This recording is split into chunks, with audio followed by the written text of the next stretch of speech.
That's our 5 seconds, so I think we're good. Okay.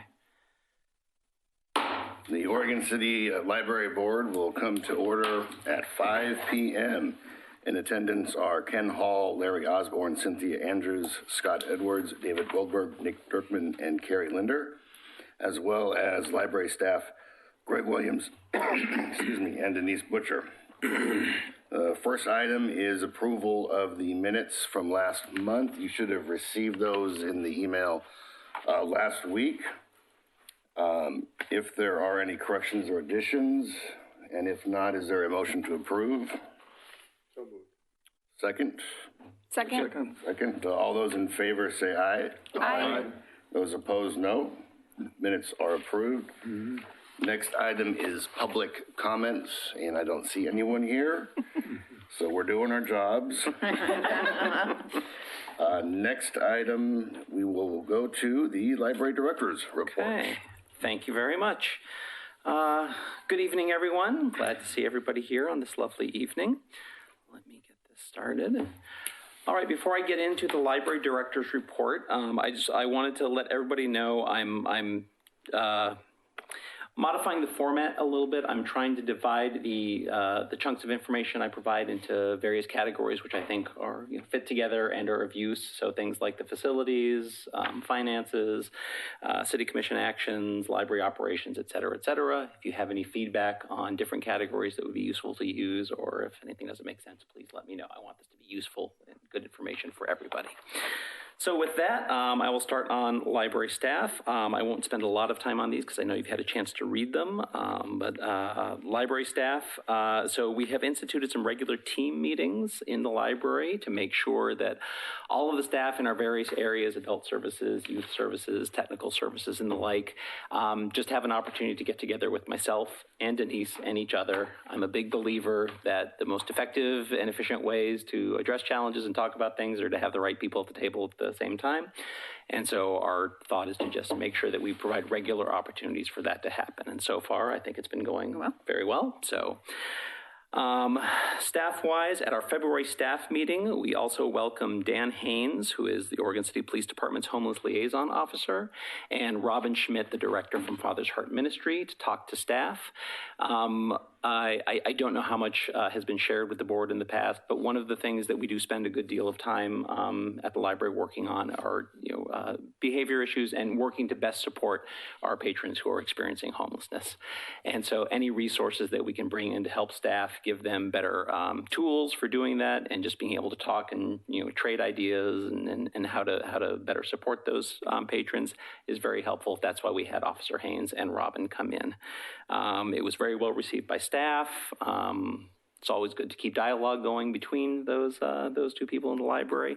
And we also were able to celebrate Robin was integral in helping one of our regular homeless patrons actually secure housing. So, and when that happened, we were very, very pleased.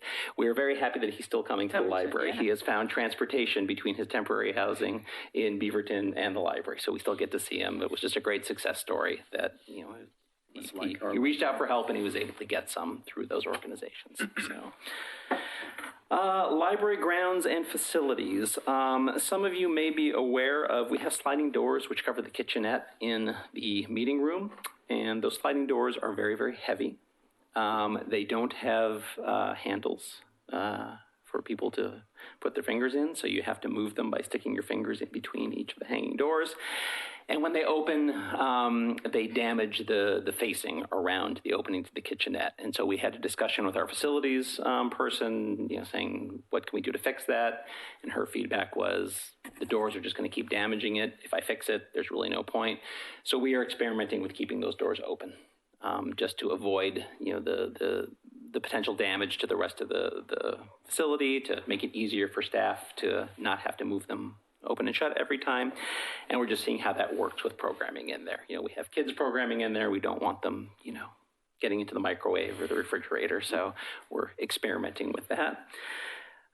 We are also working with the Parks Department to erect a sign documenting the history of Library Park, and I included an image of that. And I believe that's something that this group has seen before, or has talked about before. I talked to Nick a little bit, and I wasn't sure if that was something the board had talked about.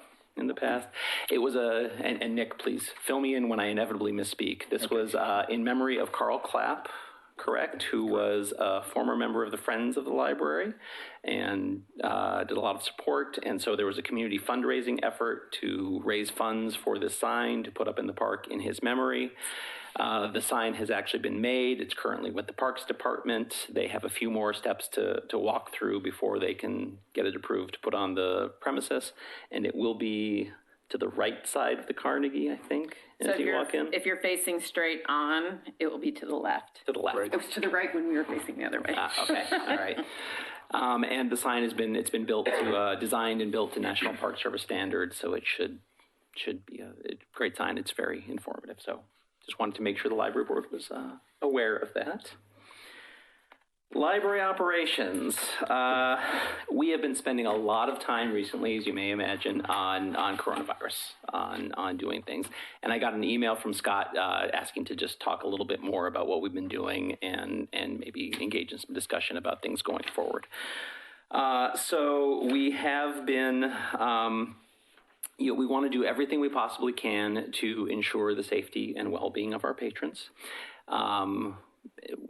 Also recognizing that there are, we want to make sure that we're being responsible in the information that we put out there and that we're providing good guidance. So the steps we have taken, we have posted signs all throughout the library that are from the CDC, which encourage people to take the precautions that we've all heard about recently: washing your hands frequently, coughing into your elbow, staying home if you're feeling sick. We have made disinfectant wipes and hand sanitizer much more available throughout the library. We did have a couple of sanitizer stations and a wipe dispenser already, but we have put disinfectant wipes at every service desk. Same with hand sanitizer. We have put signs out letting patrons know that they can come to the desk and use them. We are having staff routinely wipe down high traffic areas, service desks, keyboards, the like. We are having our janitorial service do an extra thorough cleaning every evening of those same areas, high traffic areas. We have temporarily removed the toys from the kids area, so the little tiles and Legos and the like. And when we were doing it, it was we didn't get a chance to do it before the kids were there. So when we were taking them out, we actually had some kids helping us, and they were very, very happy when they were helping us do something, put everything in a box, and then when we walked them away, that's when the unhappy faces came out. So no, they're not coming back? No.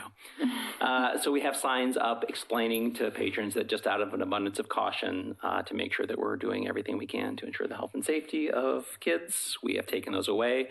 We've gotten a couple of questions about them. Most everybody that we've provided information to has been very understanding and supportive of it. So, and we have, we're trying to pull back on serving any sort of communal food at library events. So, for example, our Dungeons and Dragons Club had typically they would have some popcorn that you just reach in and, grab a handful. And we stopped that. And our first Friday film, we had individually bagged, chips and cookies and snacks. So just things to keep people from, sharing communal food sources.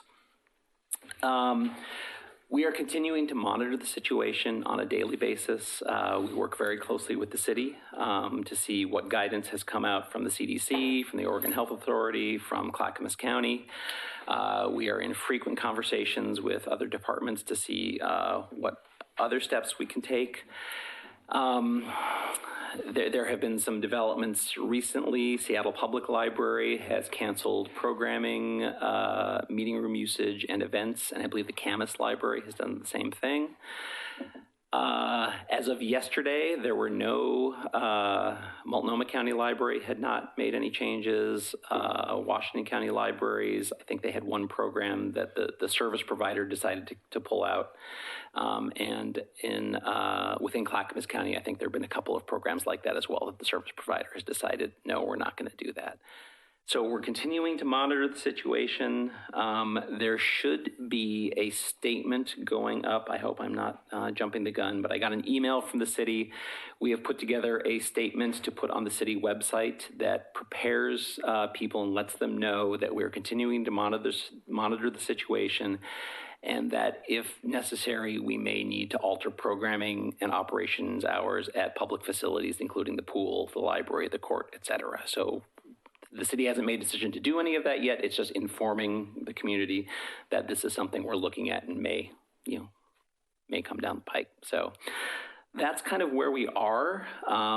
If we'd like to discuss any other measures, or if you have questions, or if you have feedback from a community perspective on what we're doing or other steps that the community might want to see us take, I'd love to hear. I'd love to hear your feedback on that. I have a question, Yes.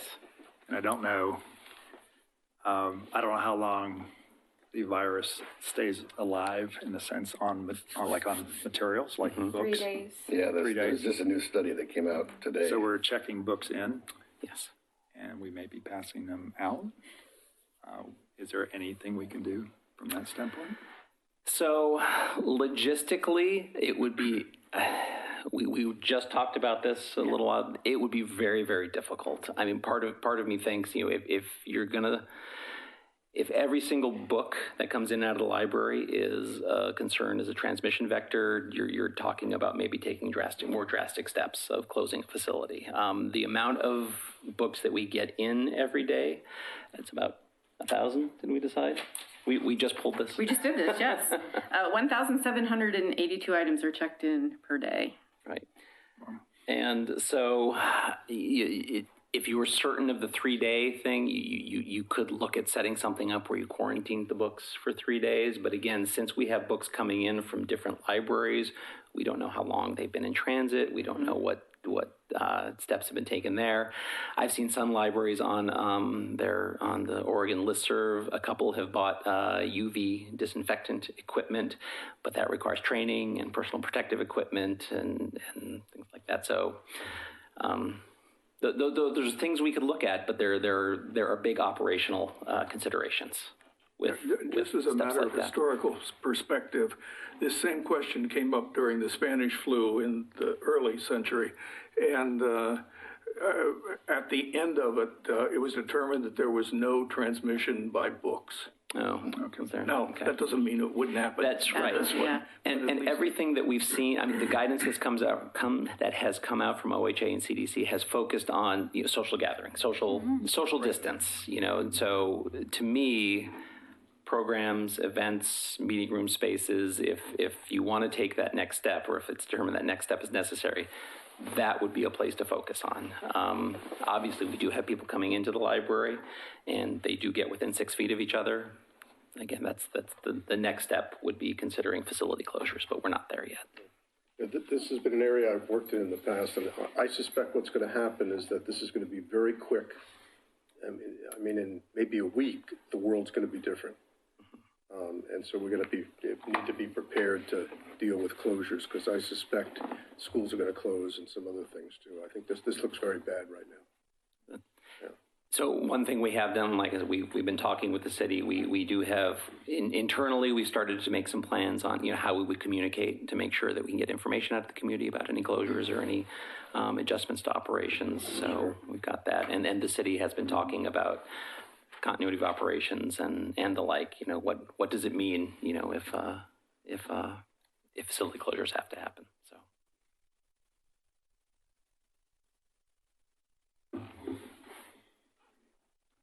Any other comments on this topic? On this topic, does anybody have any real good idea how long the virus can survive in a non-biologic situation? The article that Scott forwarded, and I got that forwarded from somebody else. I haven't even had a chance to read it yet, and I know it's from the Oregonian, and I don't believe you said it's not peer reviewed. It's not peer reviewed yet. So that said 3 days. The literature I looked at beforehand, which was looking at similar viruses in the past, was 9 days. But I don't think anybody knows at this point. So. Yeah, I've heard originally something like hours, rather than days. And I would think that people who handle the returns should at least wear gloves. And we do make gloves available to all of our staff. So, yeah. And I'm sure if I turned a book in today, how soon would it be on the shelf in this library versus one in, let's say, Canby or someplace. I mean, several days, I would think. Well, ideally in our library, Hopefully at least by the next day. Yeah. 1 to 2 days max is what Yep. we aim for. and going out to another library, it would go out the next day, and then the other library would receive it. And, you know, how quickly they get it on the shelf, that, you know, we don't really know. Generally, libraries try to get them, you know, back on the shelf pretty quickly, so. I think also we're going to probably learn a lot about this, and I suspect we're going to have another bout of this next year. So this is not over. No, I Maybe think we'll you're have a correct. vaccine. Well, right. Maybe. Oh, we need the microphone. I got waved at. I guess I wasn't close enough. Your microphone's not on. Oh, well, that.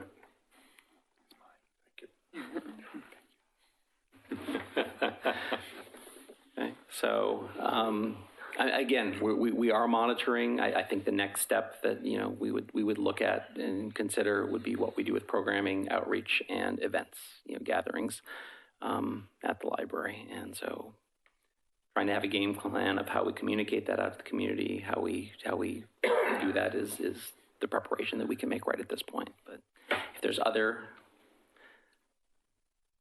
feedback, as representatives of the community, does that sound reasonable? Is that? Okay. Thank you, very thorough. Okay. All right.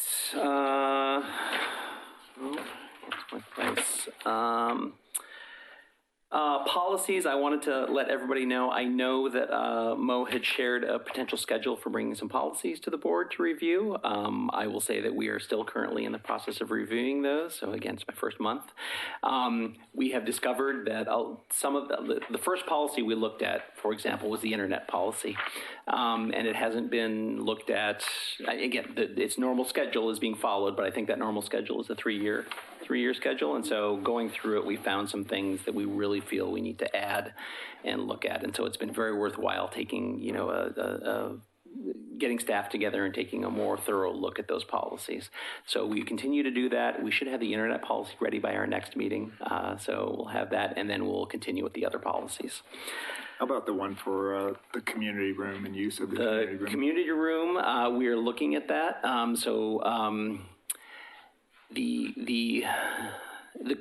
What we're looking at with that is how we facilitate after-hours access, or whether we can successfully facilitate after-hours access to the community room. And the concerns are safety. We've talked with the city. There are some liability concerns about letting members of the public into a city-owned facility without any sort of supervision or trained staff available. If we have trained staff available, that's a cost and a scheduling thing.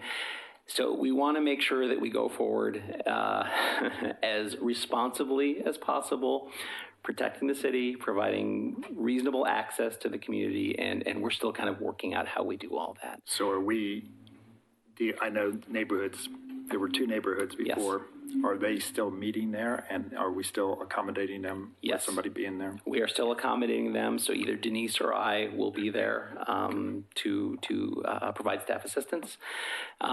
We've done a few schedule changes for Denise to make her life a little easier. So when she does have to stay late, it's not her second or third late night at the library. But yes, we will continue to do so until we have a better solution. Have you considered using volunteer staff?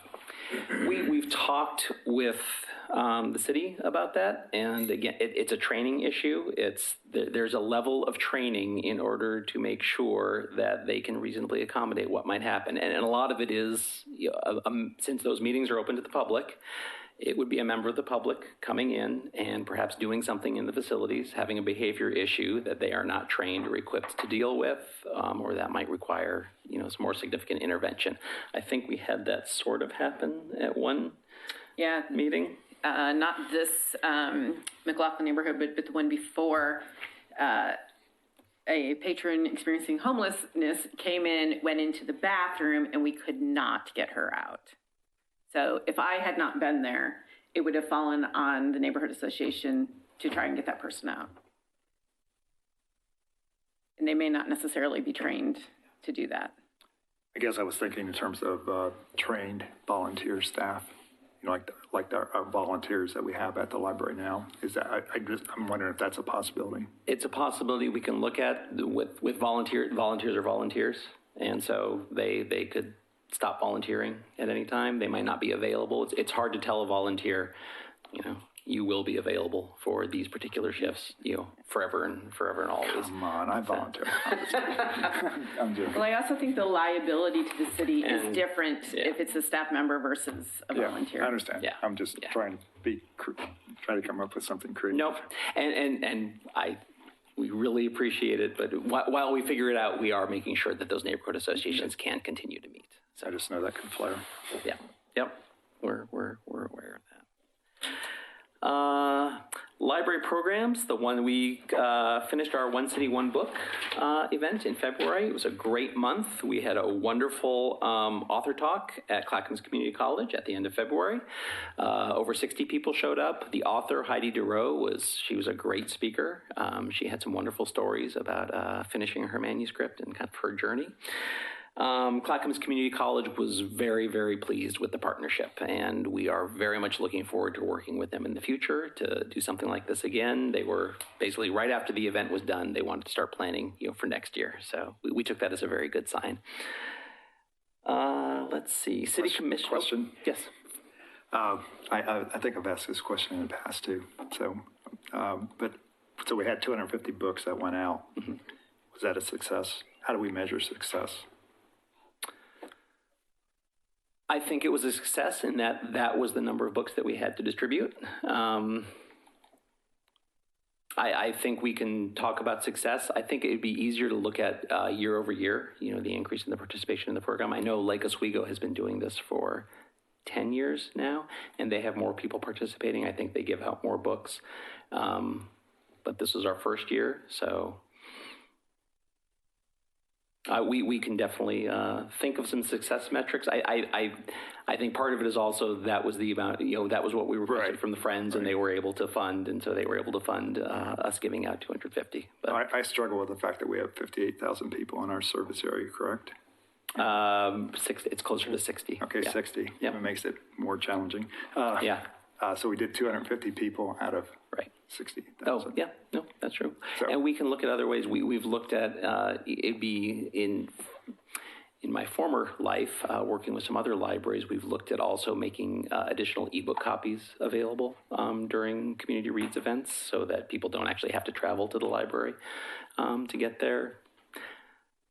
Ebook licensing and costs are another issue that libraries struggle with.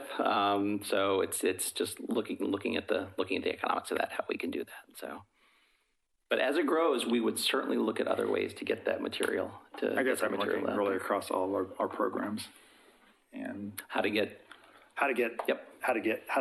know how do we measure success?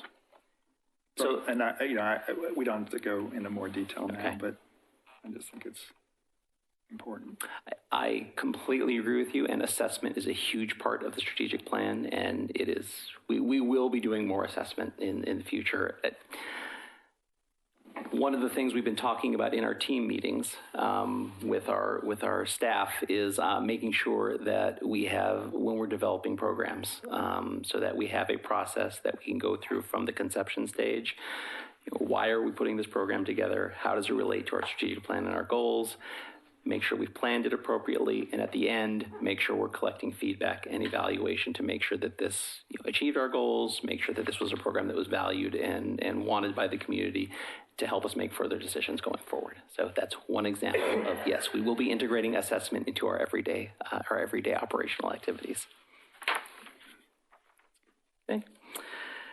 City Commission updates. I just want to update the group. On February 19th, the Commission did approve the bylaws updates that were recommended.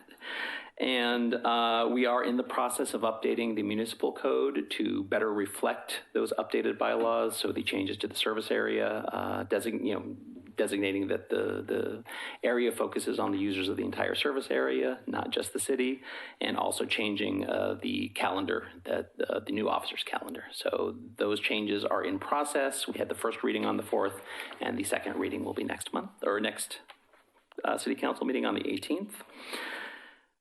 The library district, the cooperative, we have incorporated a new feature on our checkout receipts. There's an example here. It shows when you check out in person and go to a staff member, on the receipt, it will show how much the patron actually saved by checking materials out from the library. So Genius idea. it's Is that the cost of the book? yes, that's the cost of the book. Just the direct, not with any of the processing costs or anything, just the direct cost of the book itself?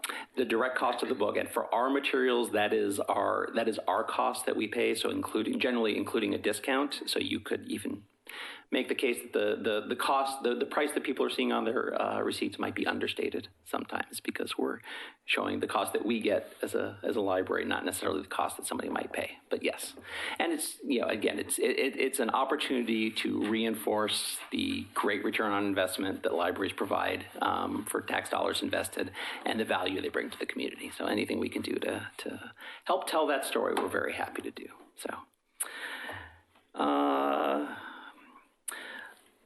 Our Library of Things, the libraries within the cooperative that lend things have all agreed to change the checkout period. So patrons can now check out Library of Things items for 2 weeks. They can renew them up to 5 times, and they can have up to 2 items out at once. That should make it much easier for people to access and use these items, and will also save us some space on the shelves. So we'd much rather those items be in the hands of people in our community rather than sitting on the shelf. And our next Library District Task Force meeting is scheduled for Friday, March 20th at 1:30. We met today with the Oregon City team. Nick was there.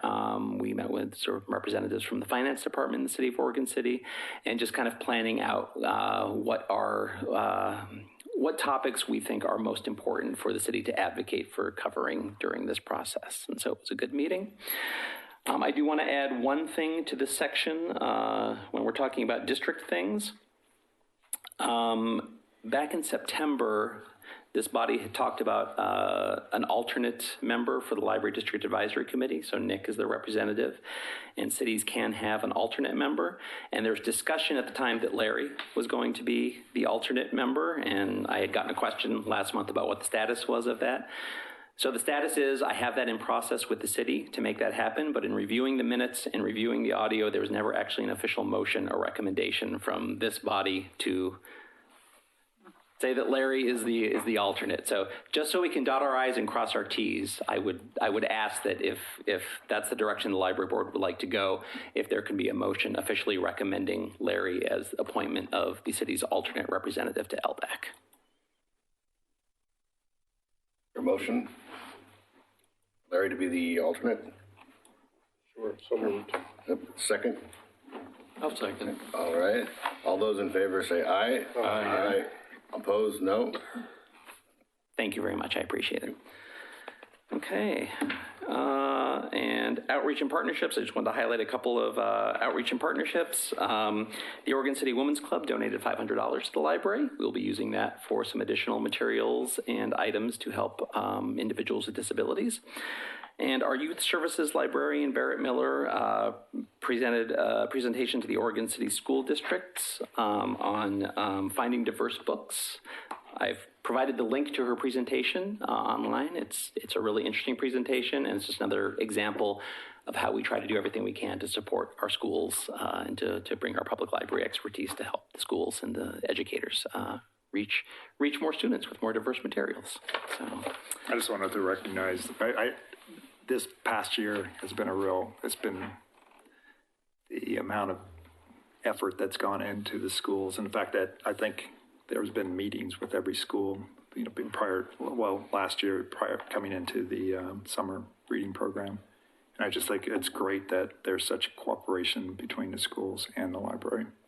And I think it's great. I think it should be recognized. Good. Thank you very much.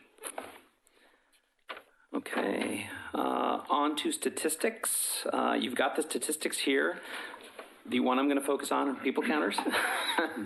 So we have the new people count. We have the people counters reconfigured and remounted. So we were able to confirm that 2 out of the 3 people counters we had up were not configured to count correctly. rephrase. They were configured in such a way that the way we were reporting them was inflating the statistics. So the way they were configured, we should have divided those numbers in half before we reported them, and that didn't happen. We now have them configured so that each people counter is reporting both an in and an out. It makes it much more clear which number we should be reporting. We started that a little before the end of February, so starting with March 1st, we should have better statistics. I have presented just a sample here for you. So the first row that you see there is a sample with all three people counters configured to count properly. And then I contrasted that with two random weeks, same duration from the past months that kind of show the counts as they were being collected. So as you can see, they were about twice as high. So, going forward, I contacted the state library to ask them if they wanted us to restate any of the statistics that we had submitted to them. They said that wasn't necessary. Just going forward with next year, we can report corrected statistics with a note on our submission explaining what the difference was. So going forward, we'll have much more accurate statistics. So if there are any questions about any of that, I'd be happy to answer them. No? Okay. Okay. Any questions about the statistics in general, or any? Well, you asked us to look at those things, and I spent a fair amount of time with it, just trying to get my arms around sort of what's been happening over time. And there's some interesting things, and some really raise some questions. One, there seems to be a math problem in one place, and it's tiny, but it's annoying. And then, well, if you look at the total patrons from last month, 20,071 on the report, and you look at the new patron registrations, so if you add those together, you should get the next number, unless people withdraw. People get deleted. Oh, they do? Okay. Yes. Okay, that wasn't clear. Yes, so, That's fine, as long as people are getting deleted. It was unclear as to why the math wasn't coming out. Yeah, and we could probably develop a report which would show the number of people deleted. So yes, people do get deleted. The thing that was really striking is that year over year, it looks like we're growing at about 8%. If we look at, 7.95%, if we look at the materials that are coming and going. Is that sustainable? I mean, what's the impact of that? That's a very significant number, it seems to me. And if they were sitting on the board looking forward, it's one thing to say, great, we're growing at 8%, how successful we are. But the other thing is, what's the impact of that? And what if we grow 8% next year and 8% the year after? Are we able to provide the same level of service with that kind of growth? And it raised that question because I thought that was a substantial number. That is a very good question. So with circulations, when you have an increase in there, it's not necessary. So to me, the sustainability question comes down to a couple of things. It's whether you have the materials budget or you have the budget to purchase enough materials to satisfy demand, and then whether you have the staff available to process and check things out and make sure that the materials handling happens efficiently. It wouldn't be, we would have to do a more thorough analysis of these numbers, which is something we're going to do as part of our collection development analysis, to see when we have an increase in materials, which materials are which materials are checking out more. If, for example, if we do a better job of marketing travel books, in a month and letting people know that these travel books exist, we might already have them on the shelf. It's not that we've had to go out and buy more travel books. It's just that we have done a better job of promoting them. People have discovered them, and our circulations go up because people are now understand that this is available to them and it's something they can use. So in that case, there might not be that much more additional cost for collection development. On the staff side, it kind of depends how those transactions are being handled. So on the checkouts, one of the things I added here was on the self-check transactions. I showed you the percentage of how many of those transactions actually get done at a self-check machine. And so having a 75% rate is really, really good. I have heard when we did the RFID implementation, Denise can check my memory on this, there are systems that have achieved 90% self-checkout rates, that people have become accustomed enough to the technology to be able to most of the time handle their own checkout transactions. So as you get more people able to use self-checkout, that really reduces the burden on staff, on staff time having to do that. On the check-in side, yes, there is always, there's physical effort required in getting the materials checked in, getting out on the shelves. Those are where the technologies like AMH, our handler in there, and some of the check-in time savers that we have incorporated countywide come into play.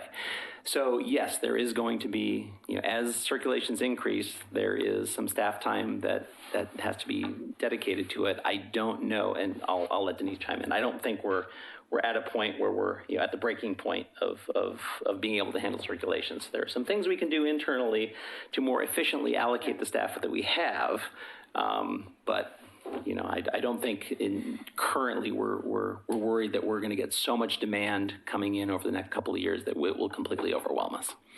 But that is definitely an analysis to. I see two factors. One is ebooks, which is growing. And then the other one is the more efficient we become at turning inventory. Yes. That means with the same collection, you can, if you're turning it faster because of processing times and all those kind of things, then you can get more turns. And but that does take, handling takes time. Sure. And fortunately, we have, a decent amount of automation, so that helps a lot. The other two things that I saw. I'm sorry. And there's one other thing I wanted to say about circulations. I'm finding the numbers. I'm going to have Denise, looking at the numbers. I believe these numbers also include these circulation numbers in the library industry. Those include renewals. So those can include renewals. So a patron renewing an item at home does not have any impact, any staff impact on us. We're very happy that they have renewed the item and can use it for longer, but that is something that gets incorporated into the statistics. So there's growth in both. We call them first-time circulations. That's when somebody first checks it out, and then growth in renewals as well. The other two things that jumped out at me, one was that it looked like the money situation was relatively fair to Oregon City. That's if you looked at the gross numbers of the percent of the population, the assessment, and the share of the money coming from the district. One could argue a point or two here and there, but it looked, so that was reassuring in a sense, and I'm sure there's going to be a lot of discussions and arguments about that. But the only thing that really jumped out that was a really concern was that volunteer hours were down 14% year over year, and I just was curious as to why that was. What happened there? I would have to look into them. These volunteer statistics include both library staff volunteers, and we also put Friends of the Library volunteer hours in there as well, because that's volunteer hours that are directly helping us. So I would have to look at, and I think the Friends of the Library volunteer hours are probably a good chunk of that statistic. Most of the chunk. Yes. Yeah. So I would have to look and see what their change has been over time. Volunteer hours are great.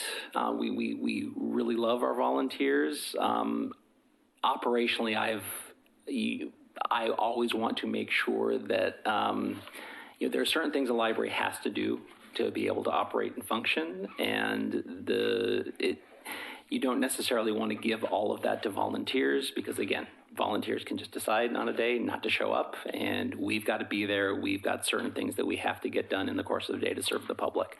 And so there are some things that volunteers just can't do for us, So we have to be strategic about how we use volunteers. We have to bring them in. There's a staff time element to managing volunteers and things like that, so we want to be strategic about how we do that as well. I just had a question going back to the checkout and the increases. Has there been any effort at the checkout desk, itself, to ask patrons why they're choosing to use the checkout, a regular librarian as opposed to the self-checkout machines? I just wondered what is driving people to the desk as opposed to using the technology. So for Oregon City, I'll punt to Denise. So generally, we do have some population that just wants the human interaction which, you know, we like. But generally, if they have any account issues, such as fines, they lost their card, those sorts of things, they can only be done by a staff member.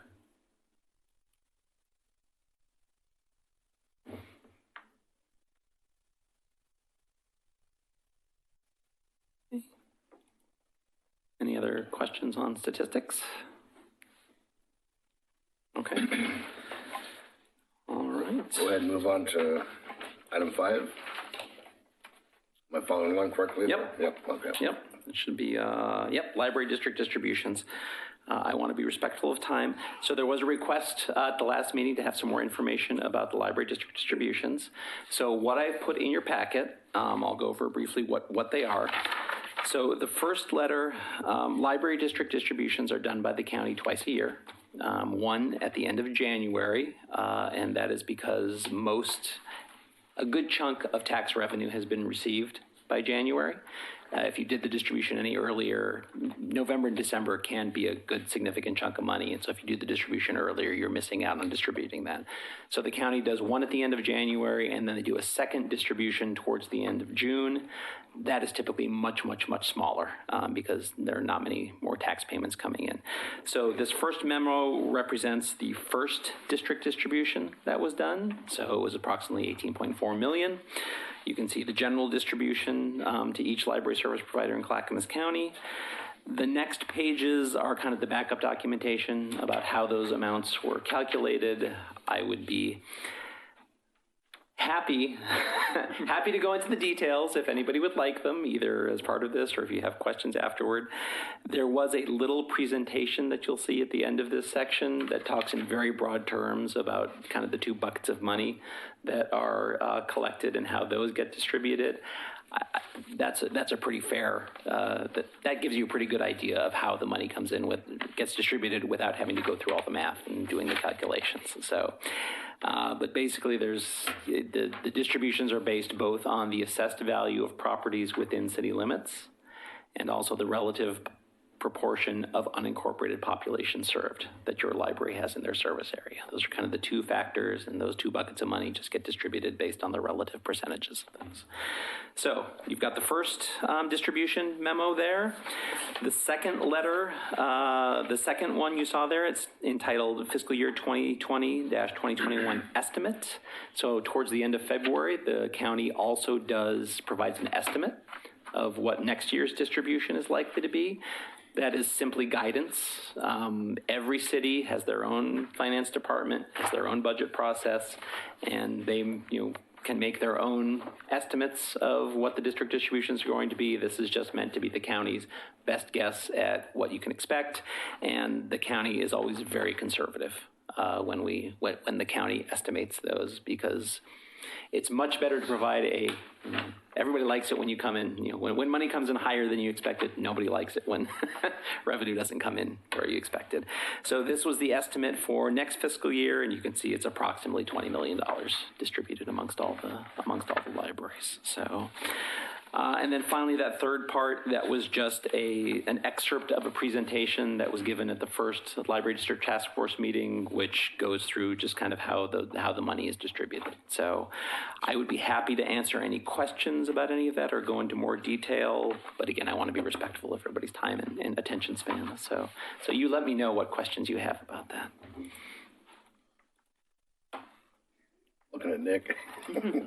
I've already asked all my questions. I think Nick probably knows this stuff just as well as I do. So, Anybody have any comments or questions? Okay. Okay. I will say we're very grateful that the library district exists, and without that funding, library service in Clackamas County, it would have taken a devastating hit in 2008. So it really saved library services in Clackamas County, and so we're always very, very grateful that voters approved it, and we have that revenue stream. So, okay, next section, LDAC annual progress reports. So. As part of the library district, and Nick can jump in and kick me if misspeak. The Library District Advisory Committee meets periodically. And in the Library District IGA, there is a requirement that each city report on their progress towards meeting the service standards that are outlined in the IGA. And so the instrument that has developed around that over the years, we call it the Annual Progress Report. And so the idea is that library cities fill out a report that just says, hey, taxpayers said, here's money to go achieve these certain things. Report back to taxpayers on what you did with that money and how closely, did you achieve those standards. The report has changed over the past couple of years. The Library District Advisory Committee has been very involved in kind of determining what information would be most useful, what would help do some apples-to-apples comparisons between cities. And so this is the current version of the Annual Progress Report that we have. It has taken a little bit to develop this report, so we've gotten a year behind in collecting the data from cities. So you have before you 2 years worth of Annual Progress Reports, one for fiscal year 17-18 and one for fiscal year 18-19. I have gone ahead and filled out all the information, the financial data that's based on the annual financial report from the city and some internal financial documents. We have put staffing numbers in there. The idea behind this annual progress report is that every local library board has an opportunity to review it, to discuss it, to ask any questions. And should there be any concerns at the local level about what a city is doing with the funds or what progress they've made, that would be a discussion to have at the local library level. And then Nick, as the representative from the library board, would be able to take that information to LDAC to discuss and talk about further. So I'm presenting this report to you. We can discuss it. We can ask any questions. The idea is that once the library board has had a chance to talk about it, made any corrections or any additional statements, is that Nick and Scott would basically sign off and say, yep, we've taken a look at this. We're happy to report this and kick this back up to LDAC. And then I would send that in to the county just so they would have that. And then eventually the information does get consolidated and gets provided to the county commissioners. And LDAC may have an analysis of it or do something, do some report on it. So I'm trying to recall what the due date is on this. They wanted it before the next task force meeting, I think. So it's coming up on the 20th? Yes. Yes. So this was the first opportunity we had to have a board meeting to provide this. So now, if the board does want more time, what I could easily do is I could submit it as is and say, but our board, our board would like some more time to discuss this or look into it or anything like that. So, anyone have any? I just had a question, just a clarification. I don't know the difference between. I'm glad to see that we've got almost $3 million in the bank as a reserve. It looks like. It's in our library fund, yes. In the library fund. In the library fund, yes. Right. What's the difference between the library fund balance and that reserve balance that's at the bottom? The 600,000? Yeah. So that is in the city budget. That is in I want to make sure I get the title right. That's the Community Facilities Fund. And so that is a fund that the city puts money aside to fund future facilities needs. So a capital reserve, basically. And so if you look at the budget document for the city, there are different facilities. I can't remember exactly how much that fund is up to, but X amount is for. I think they've got some for the police station in there. So it's earmarked capital reserve. Yes, in that fund, it's earmarked for the facilities fund. Whereas the other is a general operating reserve that is, yes, it's not really a reserve, though. It's the library fund balance. It's a fund balance, yeah. And it's kind of because we get that chunk of money. Mm-hmm. I mean, there's part of it's the fact that then it's because we get the vast majority of it in one big chunk, right? And then we have to operate the rest of the year on that. Yeah. And I see. Okay, and we have our fiscal year, which is really what we're reporting against. So right. it becomes. Because every time I look at that number, I'm always going, wow, we have a lot of money. But then I realize, you'd have to really go almost back to the budget to really get true picture of how we're doing budget, because the cash is not really representative from, at least that's my perspective. These are both fund balances at the end of the fiscal year. So Right. these are at the end of each fiscal year that's reported. So, I mean, and I will be honest, I have not had here at Oregon City as much chance to dig into the budget as I have in others. But in general, in your fund balance, you want to make sure you have a contingency. You want to make sure you have, money set aside. When I was at the county, we tried to, 10 to 15% was a great amount to have in there just to make sure that during the course of the year, if something comes up that you couldn't have reasonably foreseen, you've got some ability to do that. You wanted to maintain some money in there because of the way tax revenues come in. You've got to operate the first few months of the fiscal year and make sure you have enough cash balance on hand. It is, because at the end of let's say we get the money, I can't remember, February? Is that when we usually get the first? End of January. End of January. Yep. Going into February. So, yep. So we have about 4 months that we've actually expended of that money in rough view of it. And so we still have 8 months that we have to, before we're going to get our next big check. Yeah. So you'd have to, that's what I'm saying, it becomes really kind of difficult to make that, to figure out what that number actually entails. And so, I see 2.55 is blank. The question is if the library board has any concerns about allocated costs. Yes. Does anyone? No. How much, yeah, That's I know. That's good. I will say that the looking at other cost allocations throughout the county, the city is very generous.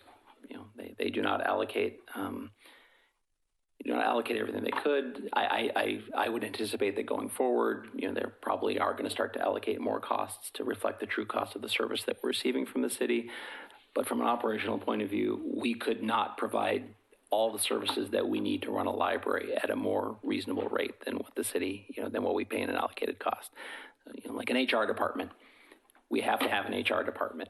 And so our options would be we could go out, we could hire our own HR specialists and do all the compliance and do all of that, or we can pay our fair share to the city to utilize their HR department. And that's a wonderful bargain to be able to to be able to do that. Same with IT, same with other services. So that's the philosophy of allocated costs. And I think this was added, Nick, you correct me if I'm wrong, I think this was added to the report because in the past, It's a big there discussion have been topic some, for LDAC. yes, some cities, some advocates have felt that there are some cities who may be, they wanted to have some more. Overcharging. The concern is that they're overburdening the library. And, but every city has probably different ways that they do allocations. Right. I mean, at least to some extent. Yep. I And think they the are, other thing in Oregon City that's important is that we get 150,000. yes, Is that a year or I think it's year. Isn't that it? is a year. Yep. So that is another 4-hour operation. So, I mean, I think that's important too. So in addition to all the services that are being provided, we also get 150,000 in cash. One other thing while we have this open, if you will, it looks like the threshold, the FTE in the library, it looks like we're understaffed by 5 people. Is that what that does mean? So, so the library district IGA, so these are standards that are in the IGA. Right. So if you read the intergovernmental agreement, you will see it's attachment C, I think it is. And it says, with this money, libraries are supposed to strive to hit all of these Oregon Library Association standards with a particular emphasis on 3 things. And that was operating hours, collection size, and FTE. Those standards were current in 2008. They are no longer current. So, I think Mo has talked, maybe not with David, you weren't on the board, but Oregon Library Association standards have evolved since then, and they don't have specific FTE count standards anymore. It's much more, do you have the staff do you have sufficient staff to be able to provide these types of services to your community?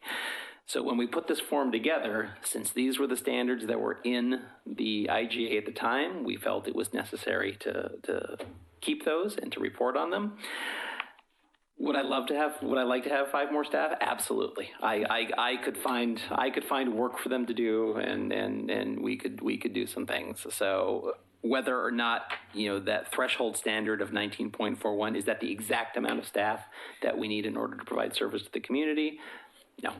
And that's assuming that all of the services are performed by library staff. Right. And I was just going back to 2.24 through 2.29 here. Am I correct that everything except 2.28 and 2.29 are in that area, are basically personnel that we're receiving? Sorry, which questions again? Once more, sorry. This is the expenditure detail, specifically 2.24 through 2.27. Those are basically what we would have to pay for ourselves if we didn't contract it out. Is that right? Or it wasn't provided by the city? That would be 2.21 allocated costs. So if you look at 2.21, that would be allocated costs. So I'm looking at the one I have in front of me right now is fiscal year 17-18. And so you'll see. I'm looking at 18-19. 18-19, all right, let's get on the same. It's the same. Is it the same? Okay. So yes, so it's 2.21. So what it's saying is that in fiscal year 18-19, the city basically charged $8,000 in allocated costs. And for that year, I believe it was mostly IT. I left it back up in my office. Just to make sure in my own mind what's going on here. So the item in, say, 2.26, that's actual expenditure, real live checks written by the library. Correct, yes. Oh, that makes it worse than I thought. That's and that computer software and support, and Denise will tell me if I'm wrong, the majority of that are for the common databases that we share throughout the county that we have to pay for, and some of the software maintenance for our self-checks and things like that. The county negotiates a district-wide price, and then we pay a certain portion of that. So, but yes, that's an actual dollars out the door number. So that means that if my calculation is just about right, our personnel costs are actually about 8% lower than the national average. I think I don't know whether that's a good or bad thing. That's interesting. Again, personnel costs being lower is great. I would always love to have more staff. I can, again, off the top of my head, I can think of many wonderful things we could do out in the community if we had more staff. But one more statement. Yeah. In addition, we have the central library function that comes from the county, and that is actually out of general funds, and that's like $2 million. Out of the county general funds, yes. Out of the county general funds. So that's important to know because we have the library district bringing, $18 million approximately, and then we have another bucket of money, in a sense, coming out of county general funds that supports that central function. So if you look at it in total, what's being spent on libraries in the county through the district and you're really talking, you have to add another couple million to it. Good.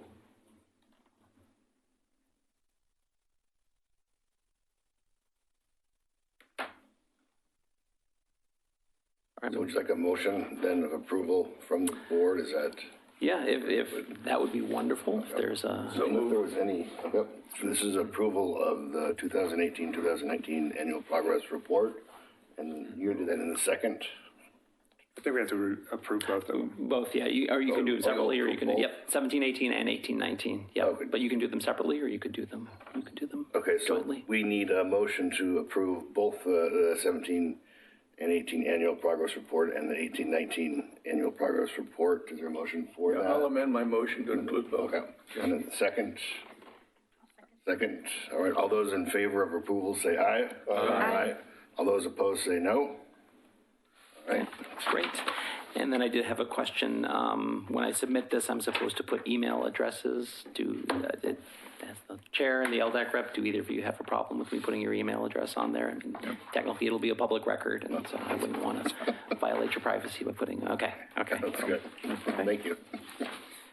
And I think, What's that? You may get bullied. Yeah, that's true. And that's, we've covered all of that then, so we'll move on to item 7. Did you have anything else? Nope. No? Okay. Nope. Item 7 is communications.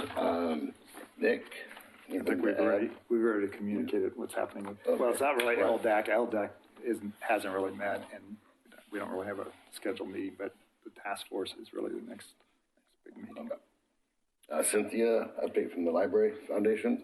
The full board will meet in April.